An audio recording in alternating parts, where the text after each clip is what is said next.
kamukhang kumukha ni Olivia, yung asawa mo. Paano magiging si Olivia si Claire na asawa ko? Eh, patay na yung asawa ko. Pwede bang kausapin mo yung asawa mo? Saan huwag niya nang guluhin yung asawa ko? Kung kailangan ako yung humarap sa kanya, kung kailangan ako mismo yung makiusap sa kanya, gagawin ko. 2 taon ka pa lang nung na-aksidente siya sa plantang tinatrabahuan niya. 8 years old ako noon. Hindi pwedeng sumabog ang lahat. Kung hindi, mawawala ng saysay ang lahat ng pinaghirapan ko. Kamukha talaga siya ni Olivia, no? Tingnan mo nga itong si Lucas, nagkakandara pa sa kanya. Hindi sa pinag-aalala kita, pero Sofia, mga kinukutuban na siya. Pwede mo bang i-distract si Sofia? Gagawin ko makakaya ko. Dr. Francis Venturina, bagong residente natin. Sa dami ng babae sa mundo, paano siya nakakuha ng kamukhang kamukha ni Olivia? Hindi kaya kinuha niya yung asawa? Kinakasal ako sa ibang lalaki. May ibig bang sabihin yun? Alis ka? May aasikasuhin lang po ako. Alam niyo po ba kung saan yung Barangay Marilag sa San Martin? Pasensya ka na. Wala akong kilalang Juanito at Cecilia Bautista. Oo, ma'am. Sabay inilibing nung gabi. Nilagyan ng lapida, tapos di na binalikan. Isang lalaki lang yung nagpabaon eh. Yung ginawa namin to, 2 taon lang yung nakakaraan, ma'am. Peke ang mga magulang niya. Ibig sabihin, peke din si Claire Salazar dahil siya si Olivia. Si Claire at si Olivia ay iisa. Hindi pwedeng mangyari to. Management consultant na nag-interview ng mga partners. Pinag-aaralan nila. Nagbabawas lang ng gastos sa ospital. Ibig sabihin nun, kahit matagal kang nanilbihan dito sa ospital na to, posible ka matanggal.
Congresswoman, ano ba yung ginagawa ninyo?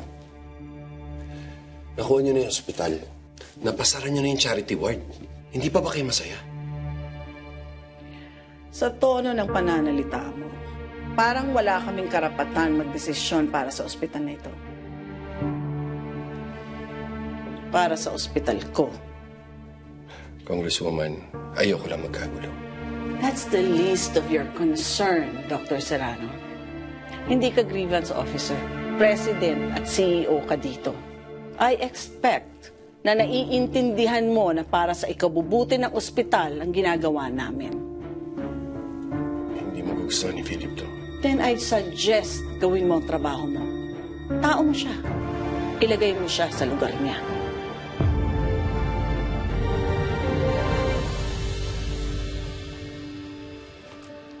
Mauna na ako. Marami pa kaming dapat trabahuyan sa ospital na ito.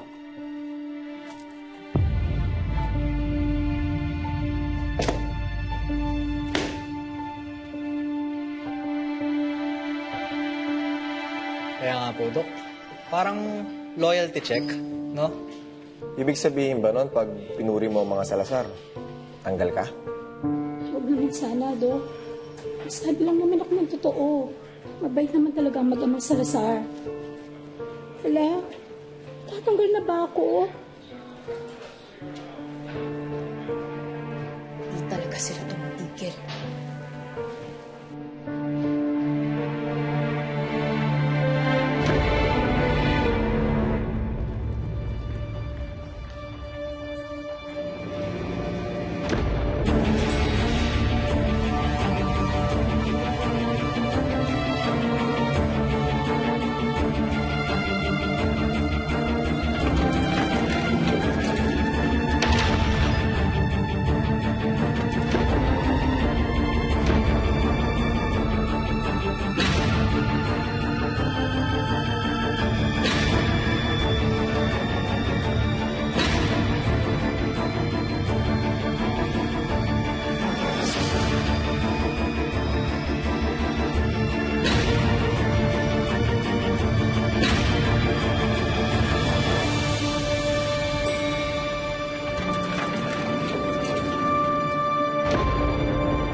Hindi ako si Olivia.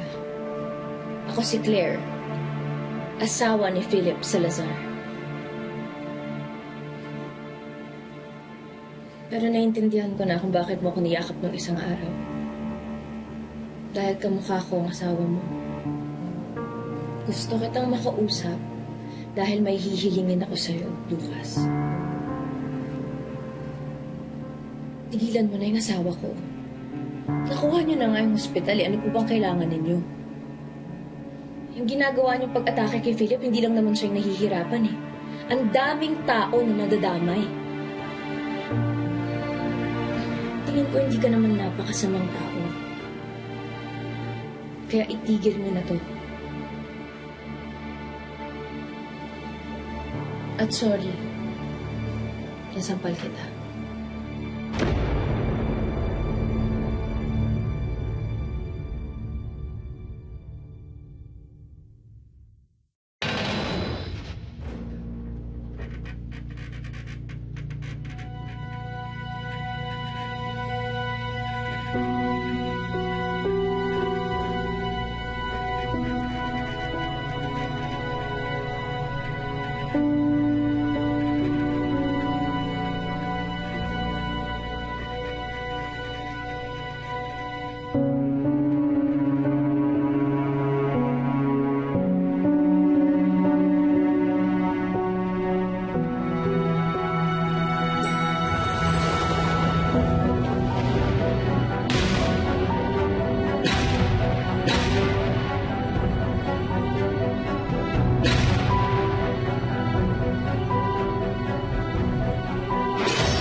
Bakit yung lugar?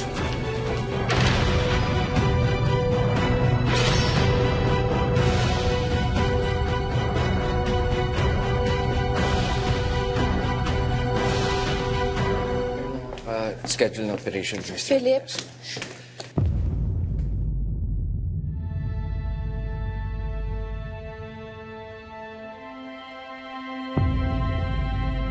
Si Dr. Serrano? Ninong ko siya. And best friend siya ni Daddy. Hello. Sa wakas po, nagkakilala din tayo. Matagal ko na po kayong gusto makilala eh. Medyo busy lang ata kayo.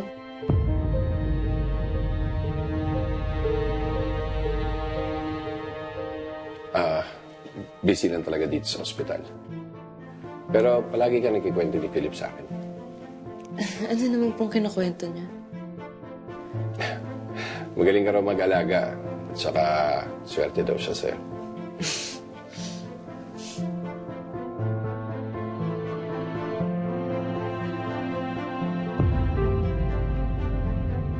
Relax. Nagkasabay lang kami. Relax? How am I going to relax? Nahuli kita, nakasama yung babaeng kamukha ng dati mong asawang kinababaliwan mo. Nahuli? Melinda, masyado ka namang selosa. Wala kang nahuli. Nagkasabay lang kami sa elevator. Gusto mo talagang maniwala ako sa'yo? Sa dinami-rami ng elevator sa ospital na to, pinili niyo talaga magkasama sa iisang elevator? Tapatin mo nga ako. Siya ba pinunta mo dito? Sinadya mo bang magkita kayo? Hindi. Ang totoo, siya ang gumawa ng paraan para magkasama kami. Ano? Gusto niya akong kausapin tungkol kay Salazar. Dahil gusto niyang tigilan ko na si Salazar. Tapos? I said no. Yun na yun. You know what? Bahala ka. Paniwalaan mo yung gusto mong paniwalaan.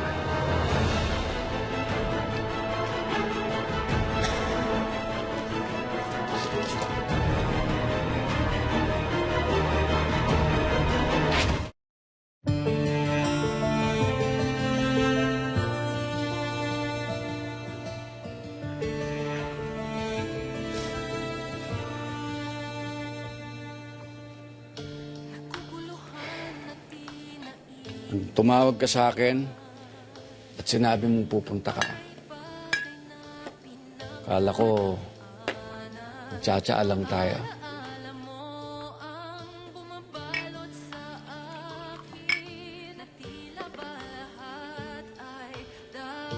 Anong problema, anak?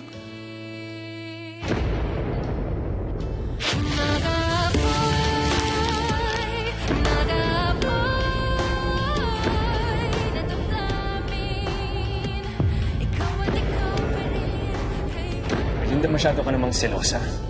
Wala kang nahuli. Nagkasabay lang kami sa elevator.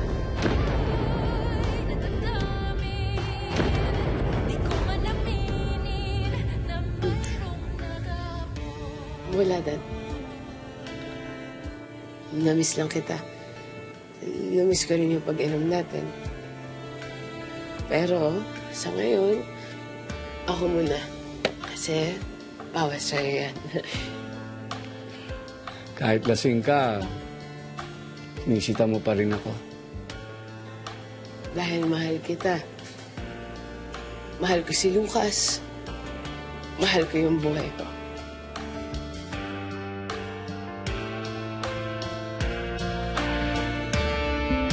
Naguguluhan na di naiintindihan.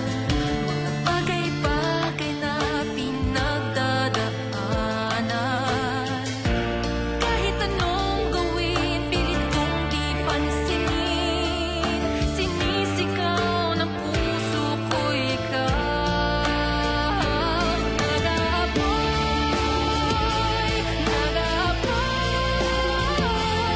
nadamdamin. Ikaw at ikaw pa rin, kaya't may nag-aapoy,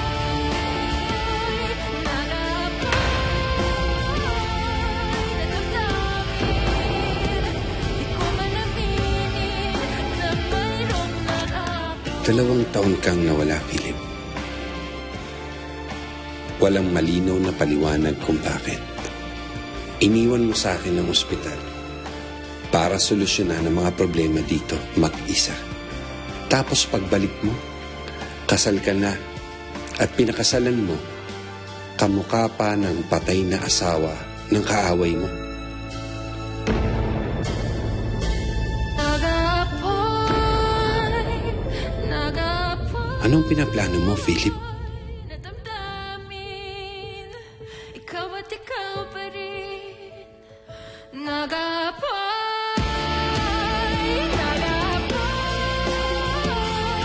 nadamdamin, ikaw at ikaw pa rin. Kaya't may nag-aapoy, nadamdamin. Di ko man aminin na mayroong nag-aapoy. Yakapin mo ang puso kong ligaw. Ikaw at ikaw pa rin ang sigaw. Yakapin mo ang puso kong ligaw. Ikaw at ikaw pa rin.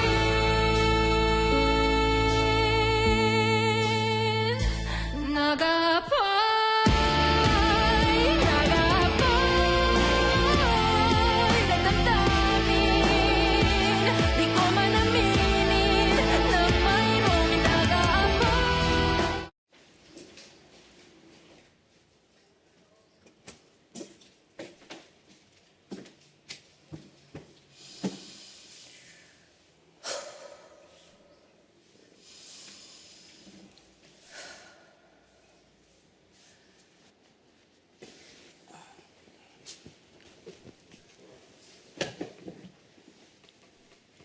Mahal,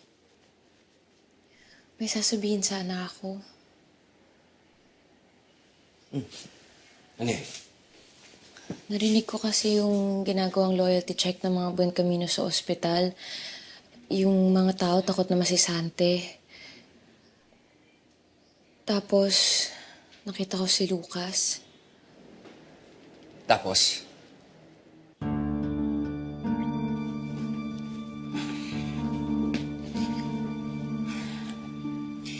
Hindi ko na napigilan yung sarili ko. Hinarap ko siya para kausapin.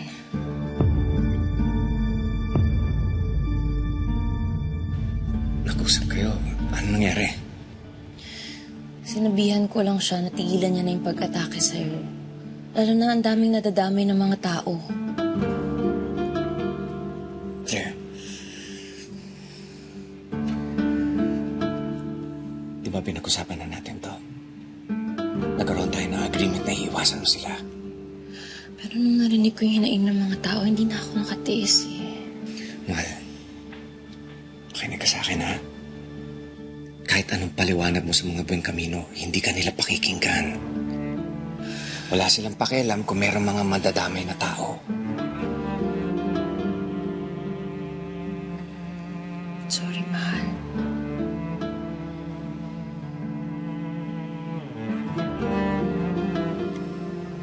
Tapos si Lucas, tinawag niya ulit akong Olivia.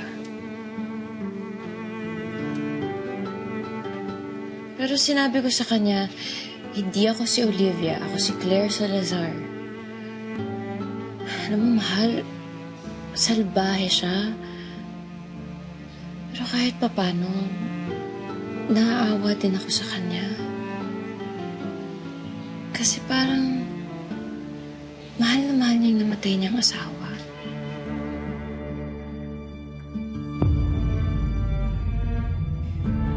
Mahal, kung sa akin mangyari yun, magiging ganun ka rin ba? Malulungkot ka rin ba ng sobra?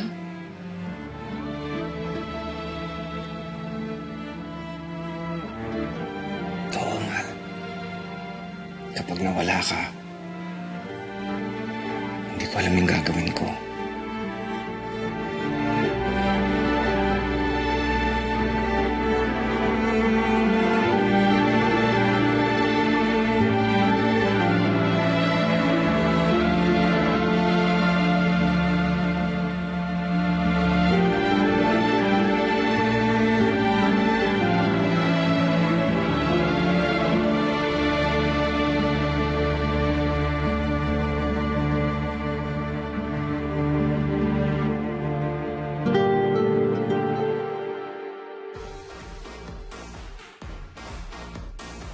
Kita ka ni Melinda. Ano, nagalit? Nagselos?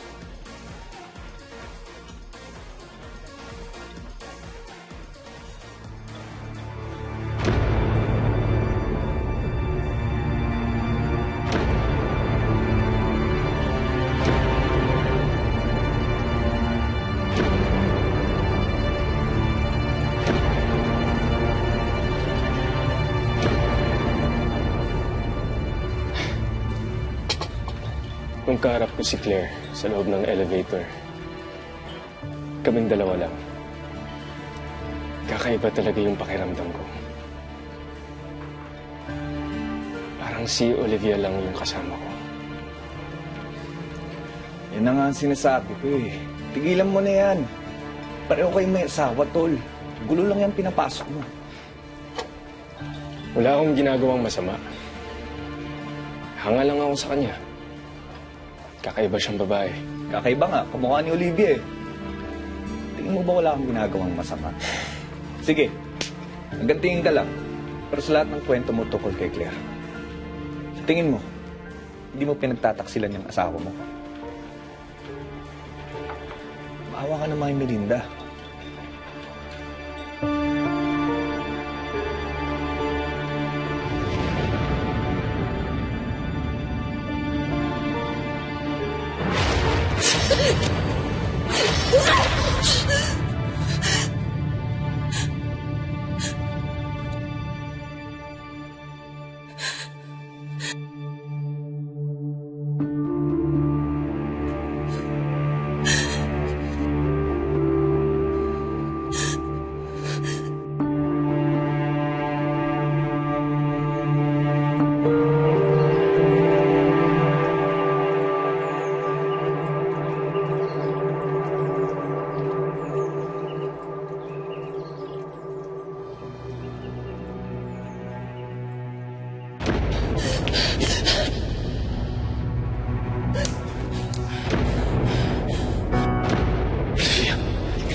May race certificate ako ni Philip Salazar at ni Cleo Bautista. Nagpakasal ko sila sa West 5 years ago. Paano nangyari yun? Alam ko hindi pa kasal si Philip noong mga panahong yun. Maliban na lang kung tinago niyo sa publiko. Nung araw na ipinalibing yun, sumibiyak. Baka may masilatan. Pero walang laman. Puro bato, puro pabigat.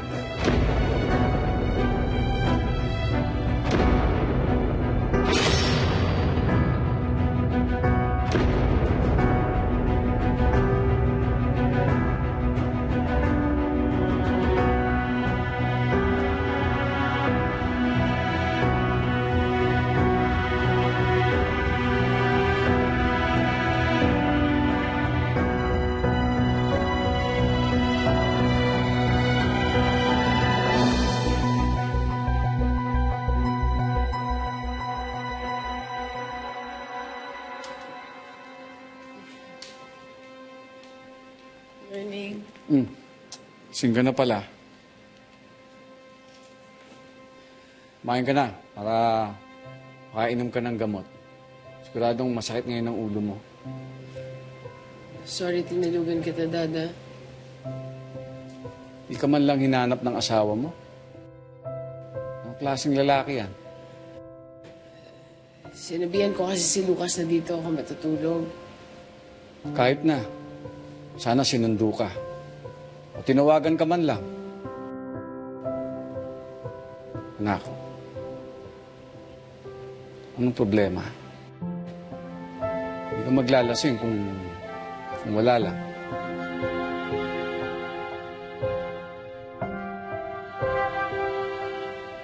Walang problema, Dad. Medyo nalulula lang talaga ako sa trabaho at sa mga kailangan gawin sa bahay. Kailangan ko talaga huminga kaya naisipan ko, dito na lang muna ako.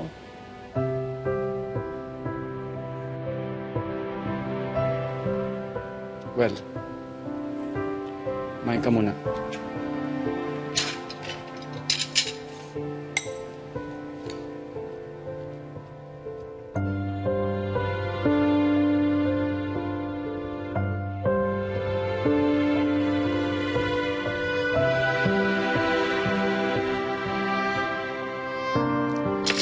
Thank you.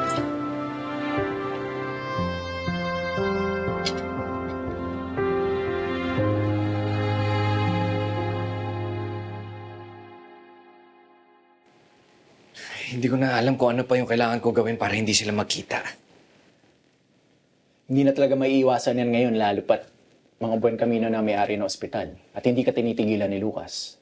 Magkukrus ang landas lagi nila ni Claire, lalo pat matapang ang asawa mo at lagi kanya pinaglalaban.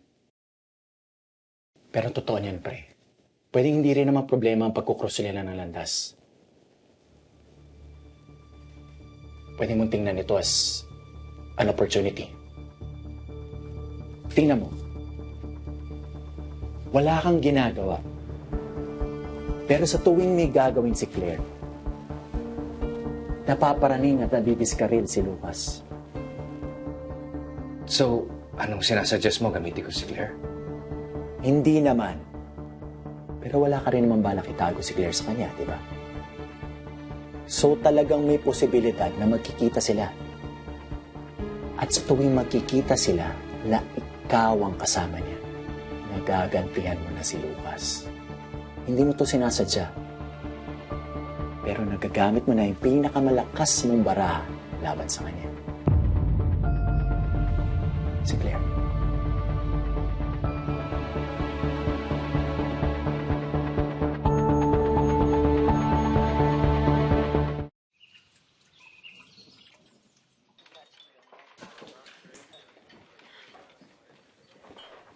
Mrs. Claire Salazar.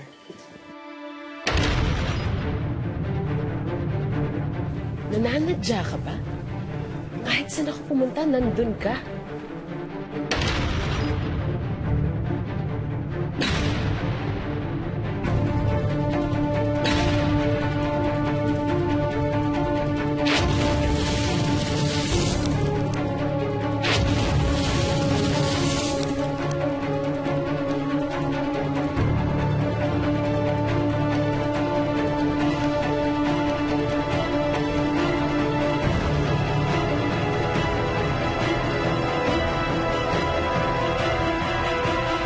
Hinabol mo yung asawa ko sa elevator. Eh, naisip mo ba na nilalandi ko yung asawa ko? Hindi ba? Violet si Olivia.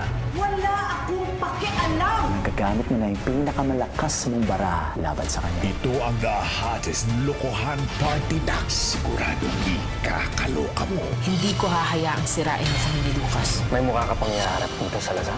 Buen Camino. Kasama pa rin naman si Philip sa mga may-ari ng ospital. Kung iniisip niyo mga skandalo, Kami ba ang nai-eskandalo? Nag-aapoy na damdamin